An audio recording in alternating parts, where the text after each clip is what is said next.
And when you get kids up there in front of their peers and they're laughing at each other and they're having a good time, that translates onto the field as trust, translates into them being able to kind of have each other's back.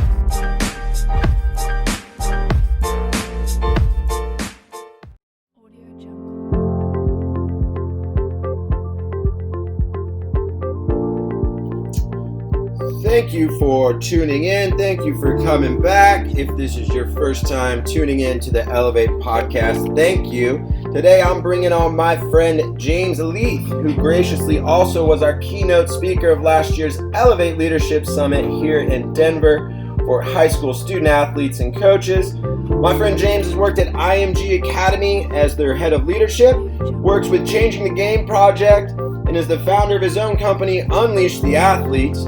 Also to note, this summer, if you're an athlete or coach, James has a great live course starting soon to elevate your leadership, mental resiliency, and character development. It is linked up to the podcast notes. You can find James on Twitter and Instagram at James Leath or his website, unleashtheathlete.com. Welcome, my friend, James Leath.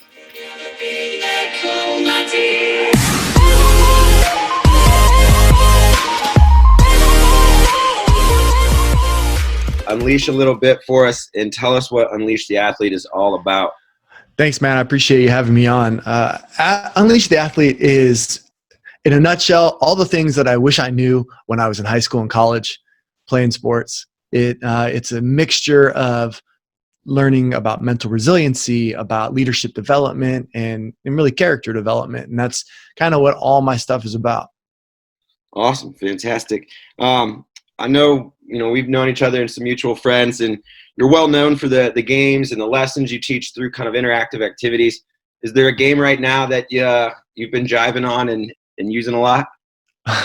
Well, there's a ton of activities out there that can really help teams get together. I have this online course called 52 Team Building Activities for athletes, and what I find is that athletes or great teams have two things, right? They have a shared language. So they have a playbook that they go off of. They understand if someone yells, black 47, everybody knows what's going to happen. And then the other thing is they have inside jokes. And if you remember when you were a kid and you were on a team, the games are fun and everybody likes to win, but it's those times in the locker room where you're kind of making fun of each other, or you're joking around, or on the bus or on the sideline on really cold days when you're just huddled up, or really hot days when you're throwing water at each other. Like, all that stuff is fun. And sometimes as coaches, we get kind of caught up in, okay, we got to have practice got to look really good, and we got to be lined up, and we got to do this, and we forget that these are still kids, that we need to have some kind of activities to kind of get them in that childlike mentality, which is the best way to play sports is just having fun and laughing and having a good time. So there's a bunch of activities in there. I've seen you do rock, paper, scissors, cheerleader, or some people call it rock, paper, scissors, hype squad. That one's a lot of fun. It just gets the energy way up. A lot of the activities that I teach are inspired by improvisational comedy, things like from the Whose Line Is It Anyways. And when you get kids up there in front of their peers and they're laughing at each other and they're having a good time, that translates onto the field as trust, translates into them being able to kind of have each other's back. One example was I was at IMG Academy as the head of leadership development, and I taught a class on kind of improv and trusting your teammates. And it was one of the women's soccer teams. And during the game, one of our best players got slide tackled really bad. It was really brutal. And as she gets up, I see her turn to the girl that slide tackled her. And I was like, oh, this is going to be bad. She's going after her. So as she kind of jogs over to that girl, there's some of the teammates on the IMG bench just like, purple duck. And you see this girl stop, look at her teammates, smile, turn around, and walk the other way. Well, purple duck was some stupid inside joke that we had the day before in class. Like, it had nothing to do with sports, but it literally saved her from getting a red card and probably booted from the game. Yeah. And the game that we played during the session, I think it took maybe 10 minutes. It wasn't that big of a deal because I had leadership material that we went over too. So I think these activities, if you're a coach listening, you got to remember that if you have these kids that are having fun, that they're easier to teach when they're in a good mood. They're easier to teach when their minds are kind of thinking creatively and they're happy to be with their friends. Yeah, it's great stuff. Love the purple duck story. So I know we both played football back in our day, but you also lettered in about every sport I think there is in high school. And really, tried everything. Along Yeah. that journey in your sports, was there a coach that influenced you more than others or impacted you in a greater way? Yeah, I had a really interesting experience in high school. My father told me that I needed to either have a job or be on a team. And back when I was in high school, gosh, that was in late 1990s. You could be on multiple teams. Coaches will allow that. And I remember playing volleyball and also, being on the track team or playing football and also like, sneaking over to basketball practice. And like that was possible. And so I had a lot of great coaches in high school. I had some crappy coaches too, Sure. but and I remember things from both of them. My volleyball coach, my senior year.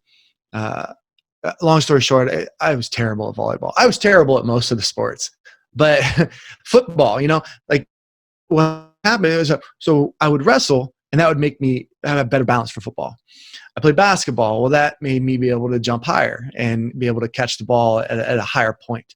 And so, and baseball, I really just went out for baseball because I liked the coach.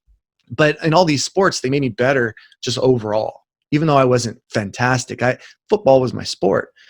But these other ones were fun. And when you're motivated to not deliver pizzas and you have a lot of enthusiasm, like you can make a varsity team. I mean, it's not. My high school was pretty good, but it wasn't that hard to make the team. You just work hard. But anyways, my coach, my volleyball coach, he was a volleyball kind of guru.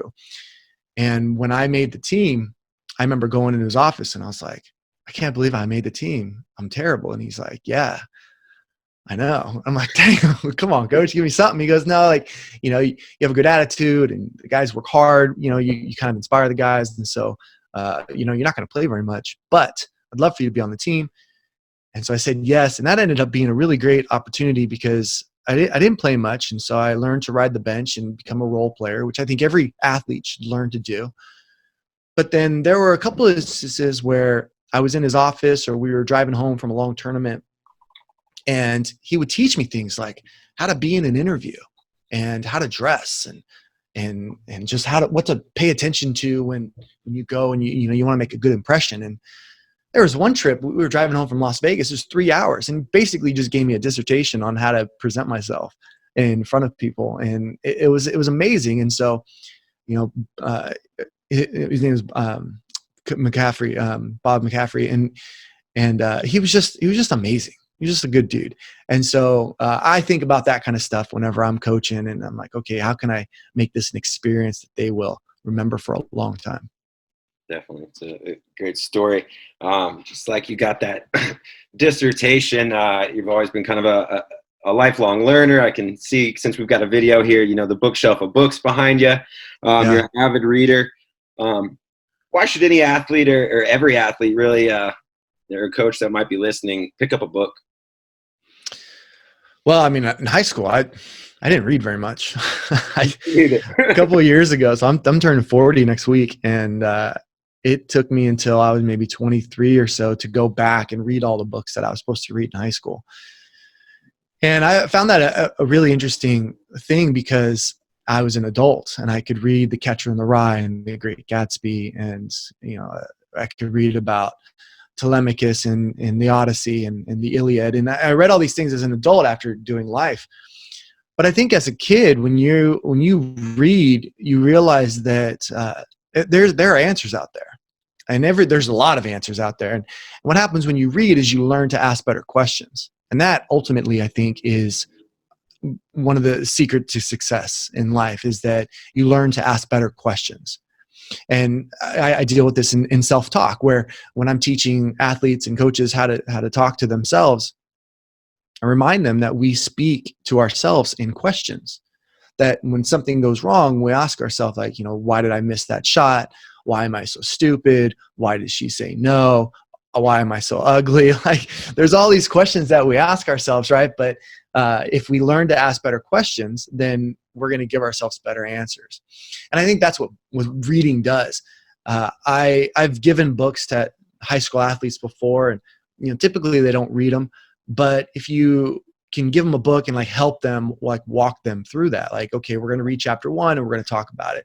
I have found that Legacy is a great book for that. That's I've given that to a lot of college athletes, and it's the book that, and when I was at IMG Academy, a lot of the seniors, I would do like a book club and walk through them. Now there's a little bit of cursing in it.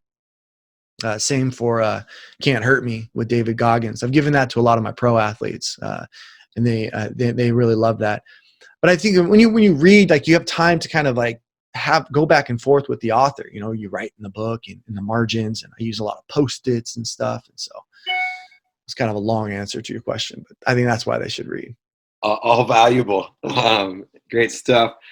You mentioned some of your time at IMG Academy. What was one of your best experiences of being there? Well, just like that story I told you about the purple duck, I love that kind of stuff. That stuff happened all the time. And I take a lot of stories that I share at conferences and doing workshops and stuff from my time there, because it was such a valuable experience. I mean, if anything, it was just the amount of reps that I got as a speaker. It was just tons and tons I was speaking 4 or 5 times a day for hours at a time. And, I had a lot of fun.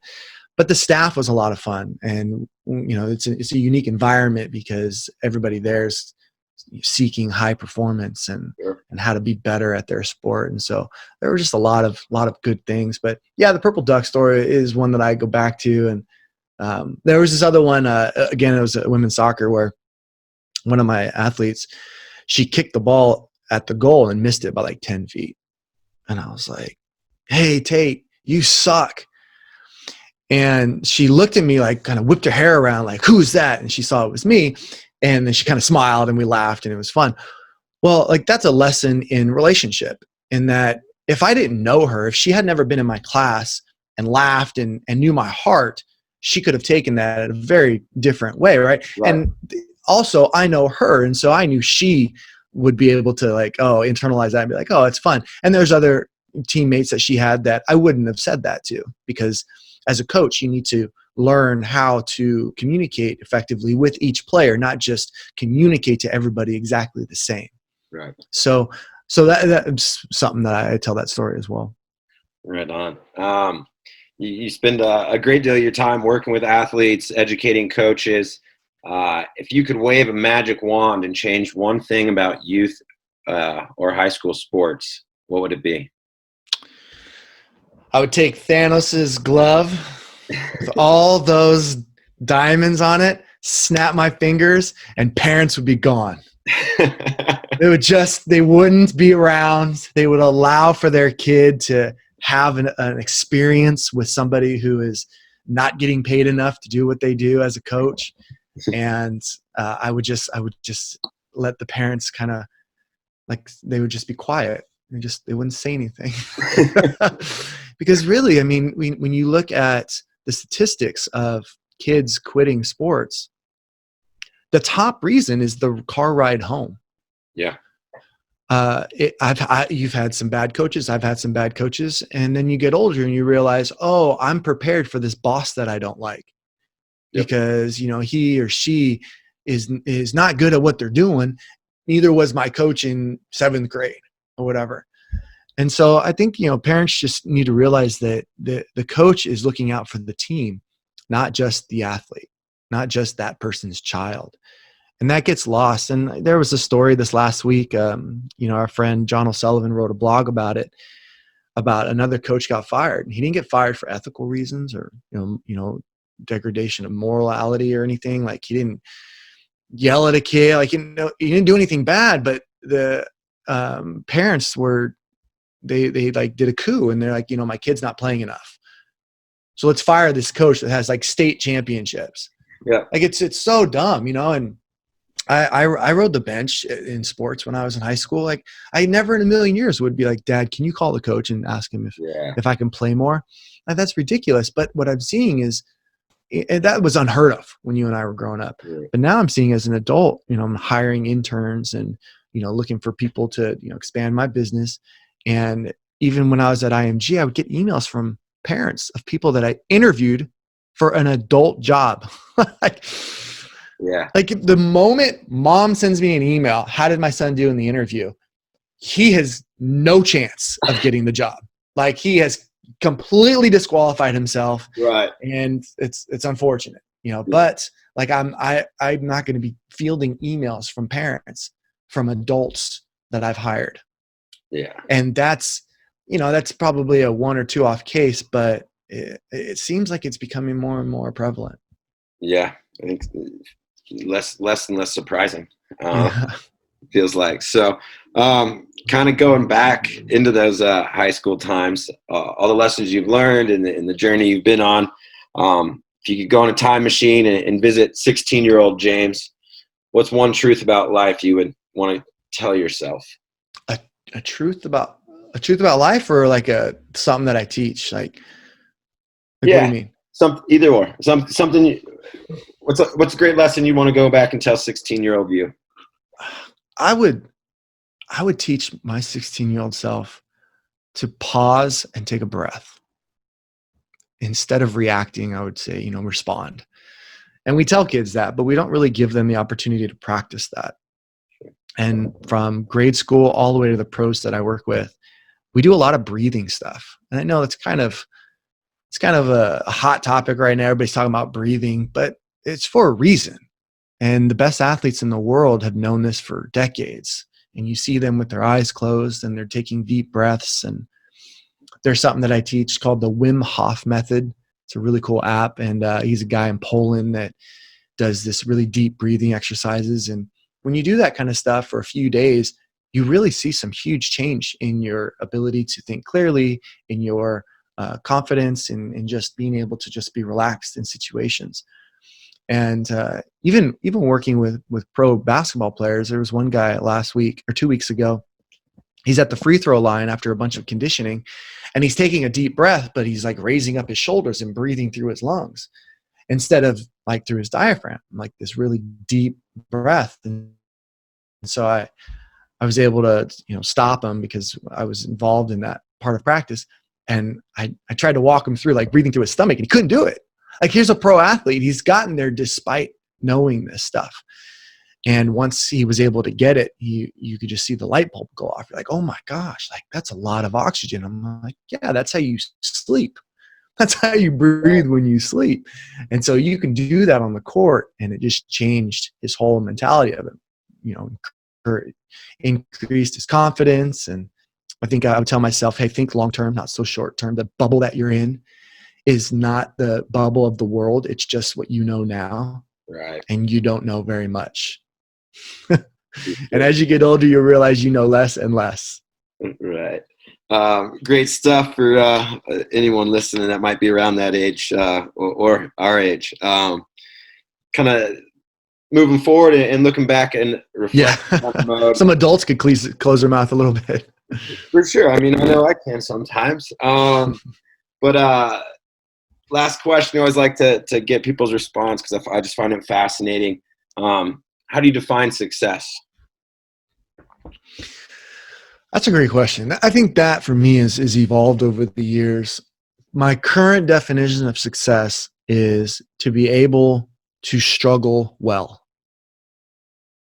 I don't know where I got that. I think maybe my pastor said that a couple months ago, but I've gone through some big transitions over the last 2-3 years or so. And when it comes to struggling, like, can you face struggles with a smile? Can you, I just started doing hot yoga about a month and a half ago. I'm totally addicted. I love it. And I struggled the whole time on multiple fronts, like physical, like breathing, being able to focus, and, you know, just sitting in that struggle and be like, I'm good. Like, I'm struggling, but I'm going to finish this. Like, if anything, I'm not going outside. I'm going to stay in this heat and this dirty air, sweat dripping off my back like an ocean. Yeah. And I think my definition of success right now is to be able to struggle well.